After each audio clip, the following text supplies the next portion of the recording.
Were you at the on-air performances of Caesar's Hour? Yes, we were. Caesar's Hour was broadcast every Saturday night, and on Saturday afternoon we would assemble at the theater.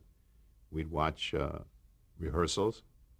Uh, we watched a run through with an invited audience, not a full house, and then we'd give Sid our notes, and uh, the writers would assemble in Sid's dressing room. I was elected to give him his notes, a dubious honor, I can tell you. Sid, worked really like an animal, so hard. This was live, remember, in these days. We didn't rely on tape or film.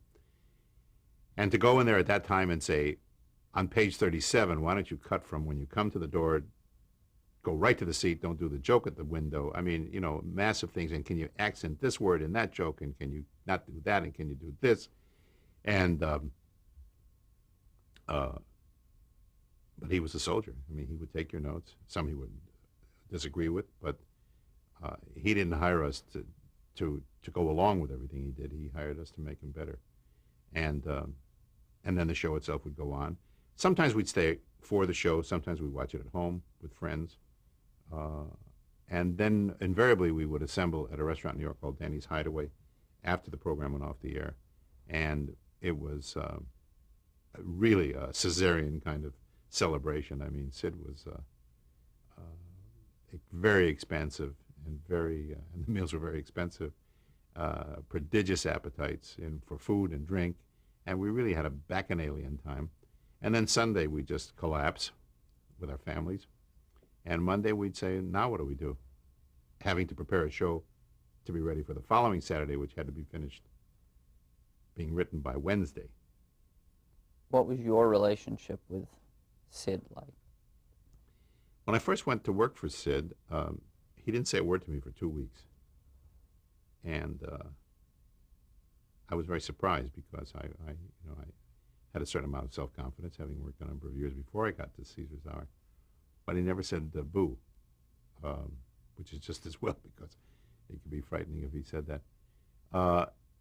And Sid's the kind of man, as I said, sat every day in the room with the writers. So every day for 2 weeks he said nothing to me.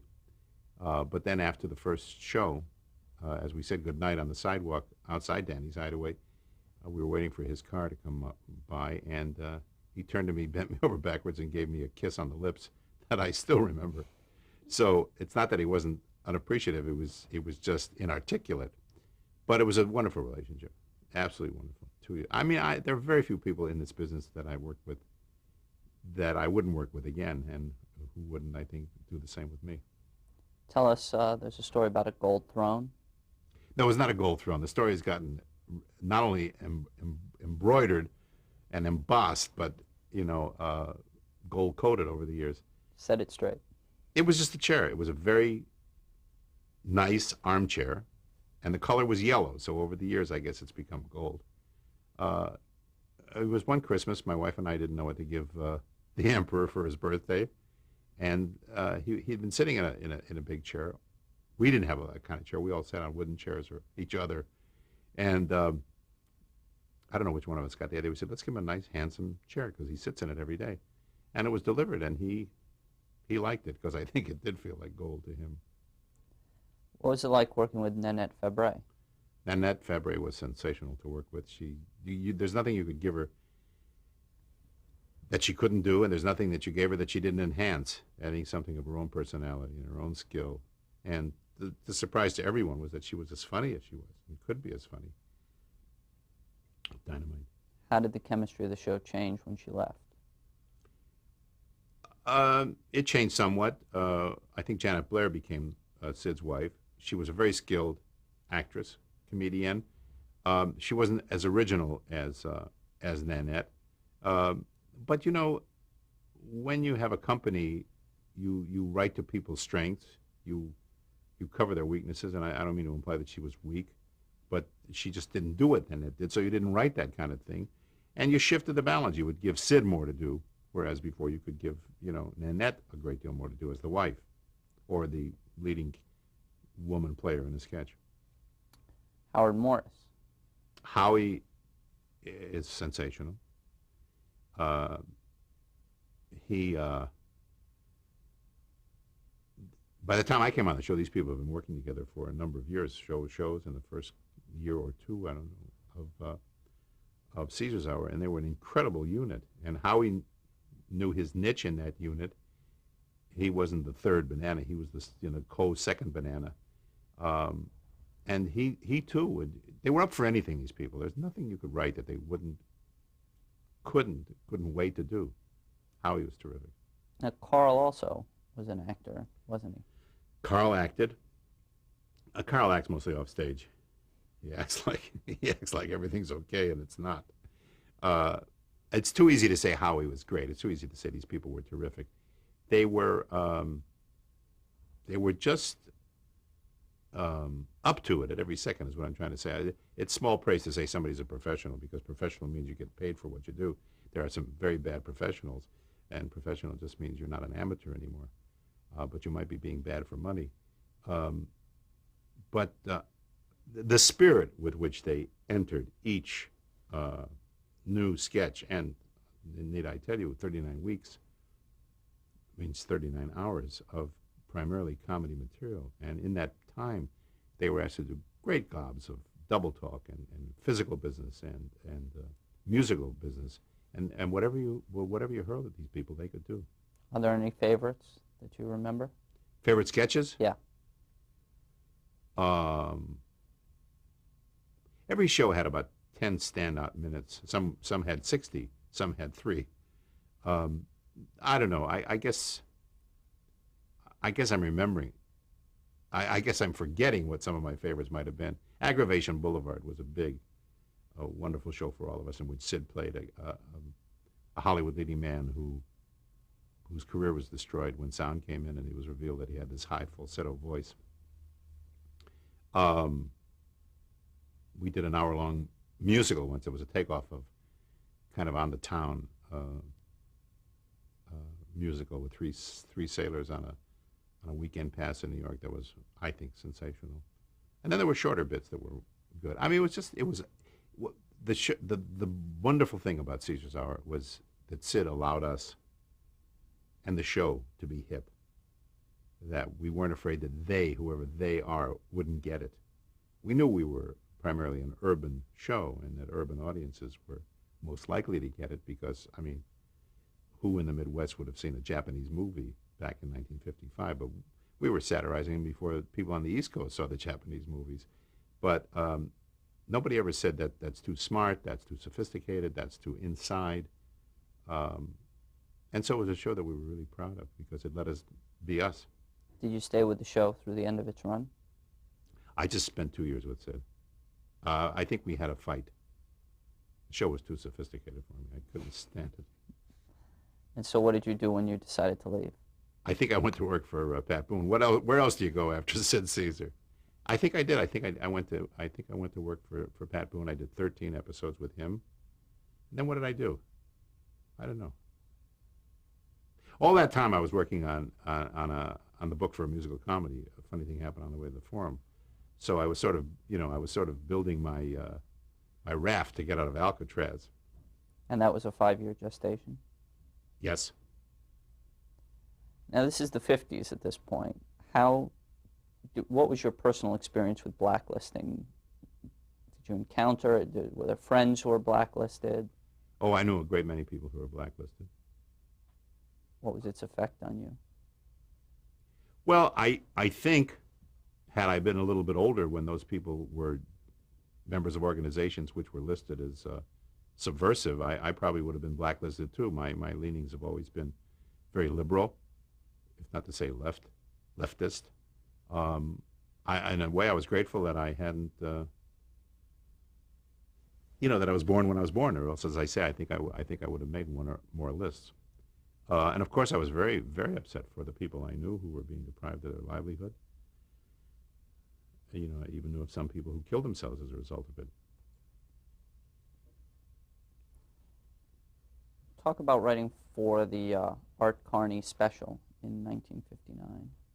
Was there only one in 59? I think so. It was But with Dick Van Dyke, Betty Garrett. that's a funny segue from Blacklist to Betty Garrett. It's funny.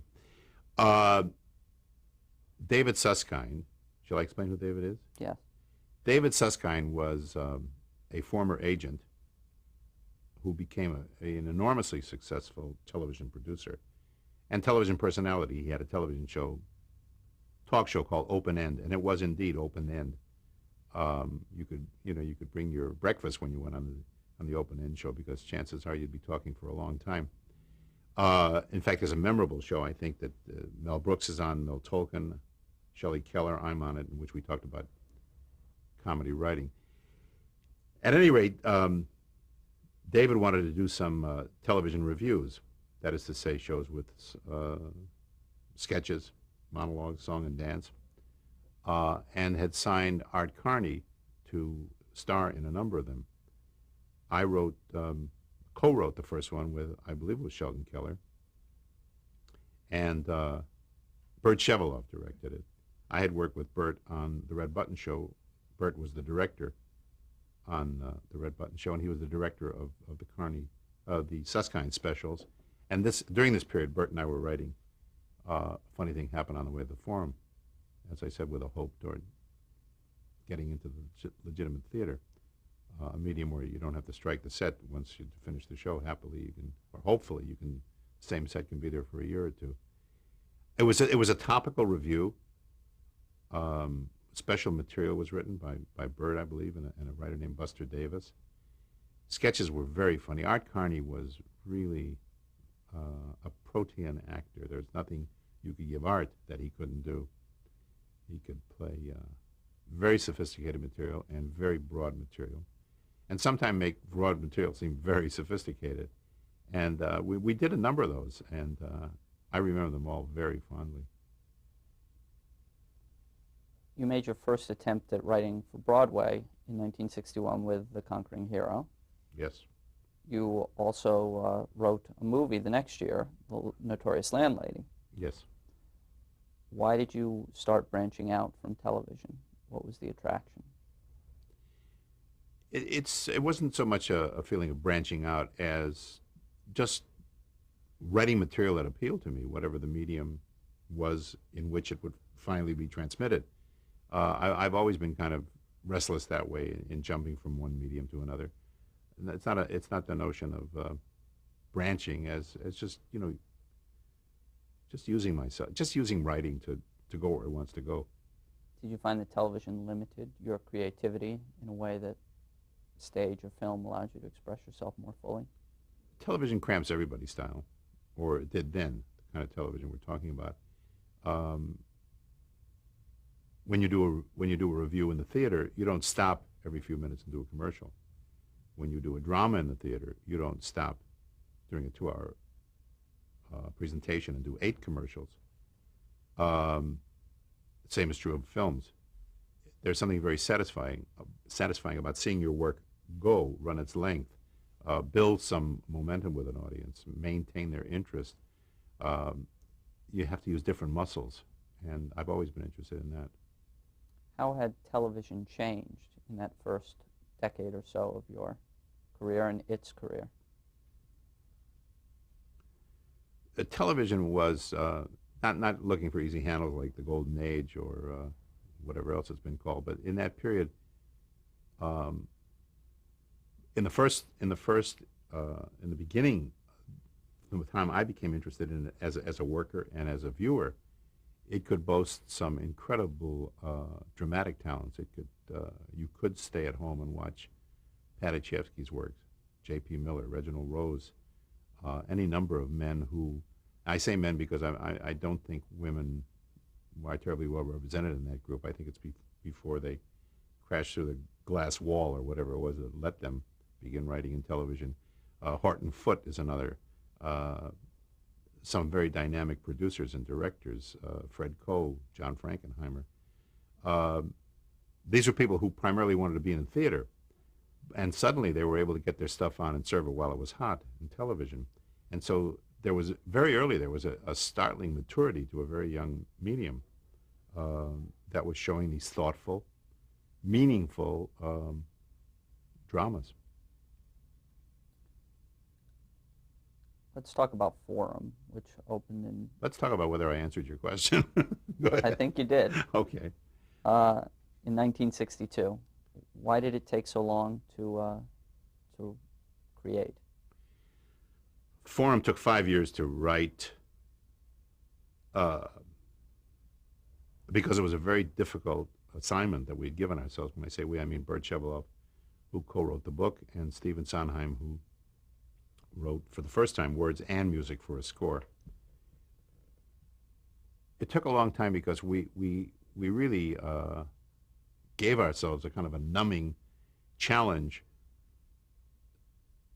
to present what was essentially kind of a burlesque slash vaudeville show in the guise of a Broadway book musical comedy. Part of the reason we had trouble getting it on was because we were too good at it. We wrote very complete scripts. We wrote 10 drafts. Many of the directors who considered doing the show were full of ideas about how to change it. We didn't want to change it. We wanted it to be what we wanted it to be. And eventually, happily, and after 5 years, we found a director who wanted to do our show, serve our piece. That was George Abbott, who was a mere 75 at the time. He went on, of course, to continue in the theater well into his 100th, and well, he died at 106. I think he was doing the show at 104. So it took a long time because we had to find rather egoless people to work with. That's not an easy thing to find in the theater. Usually the ushers are the ones without ego. In 1972, Phil Silvers made a comeback of his own with Forum. Did you work with him on that?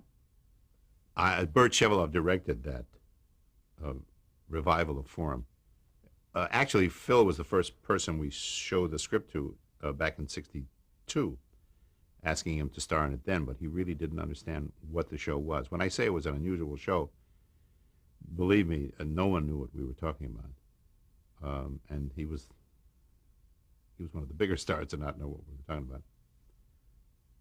But I didn't have anything to do with that show, no, except to watch it and enjoy it. In 1963, you wrote for the Danny I'm Kaye. getting whiplash. Say it again, what?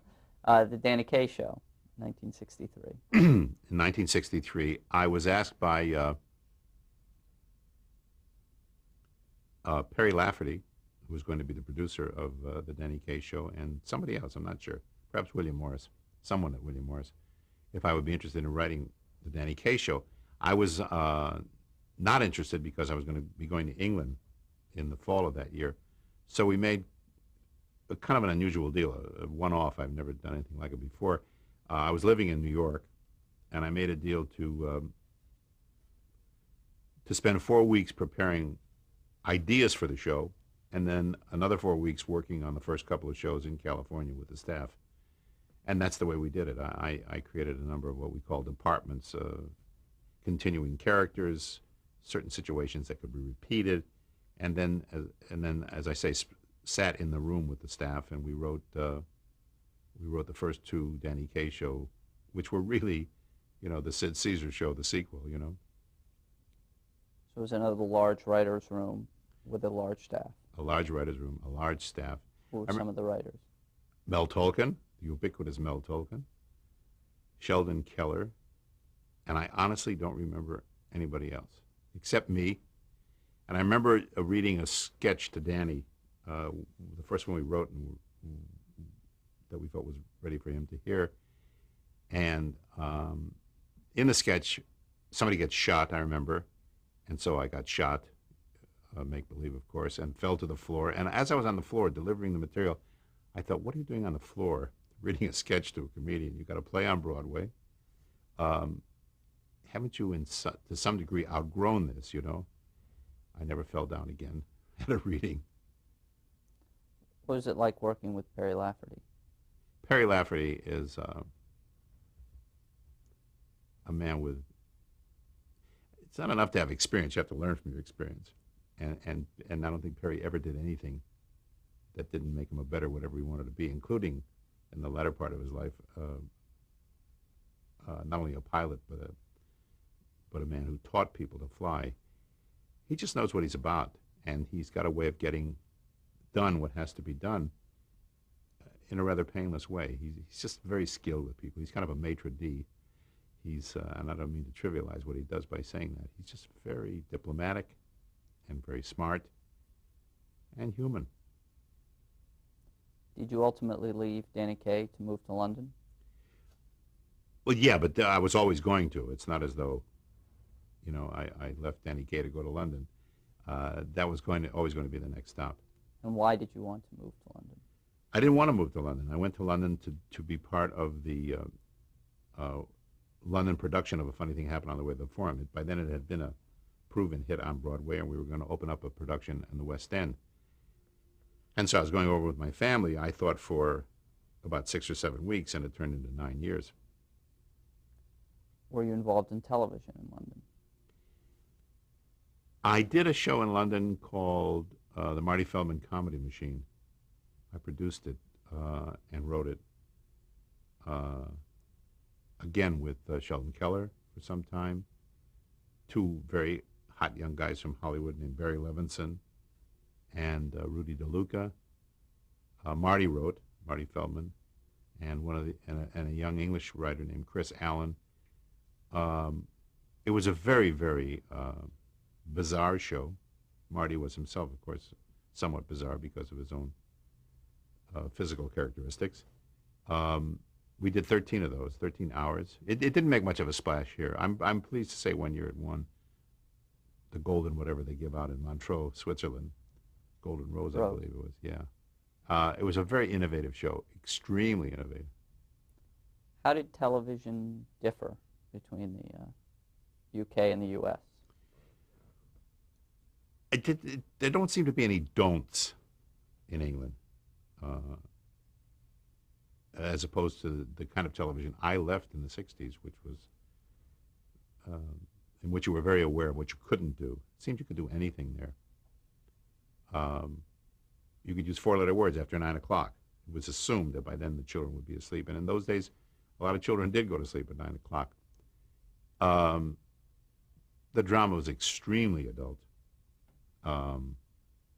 in content. I'm not talking about in permissiveness, in subject, in ideas.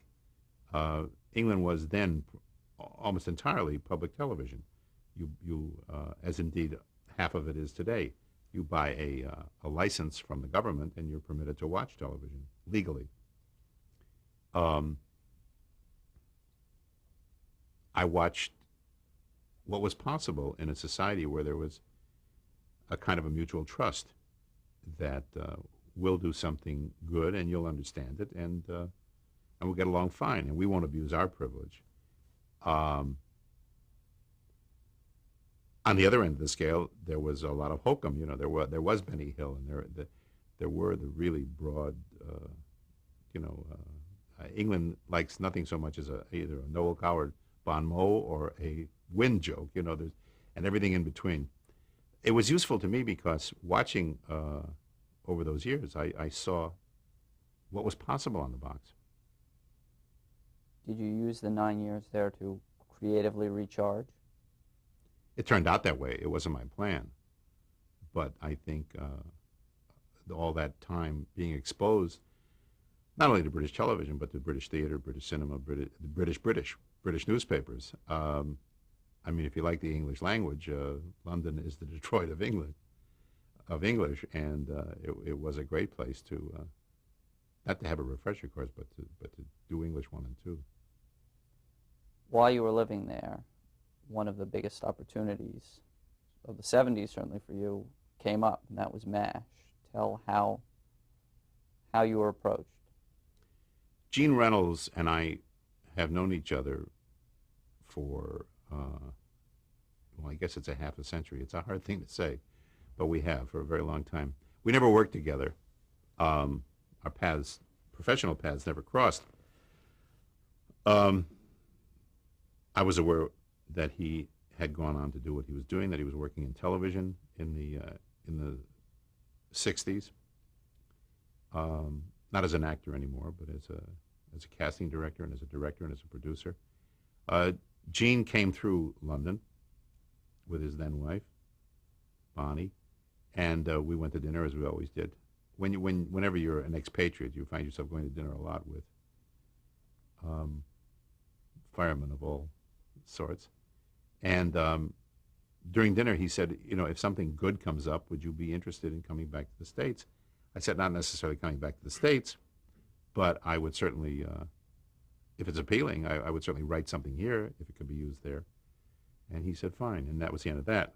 A couple of weeks later, he called from California. He'd returned, and he said, have you seen a movie called MASH? And as it happened, I had just a couple of nights before in Trafalgar Square. Thought it was very good. And he said, Bill Self, who is the head of Fox TV, has sold CBS on the idea of possibly doing a series. What they would want to do first is have a script written, a pilot script. If they like that, they'll go to pilot. If they like that, obviously they'll go to series. Would you be interested? And I said, and I was completely in sync with Gene, not knowing that he felt the same way, but finding out very quickly, only if what we did could be true to the spirit of the motion picture. Because, among other things, America was still at war in Vietnam, and there was no intention to trivialize that effort by simply doing another gang comedy set in an army background. And he said, absolutely, I agree with you. And so I made my business deal, which didn't take long. And Gene came over to Hampstead, where I was living. Highgate, actually. I was living in Highgate, which abuts Hampstead in London, in North London. And I was producing the Marty Feldman comedy show, Machine, whatever it was called at the time.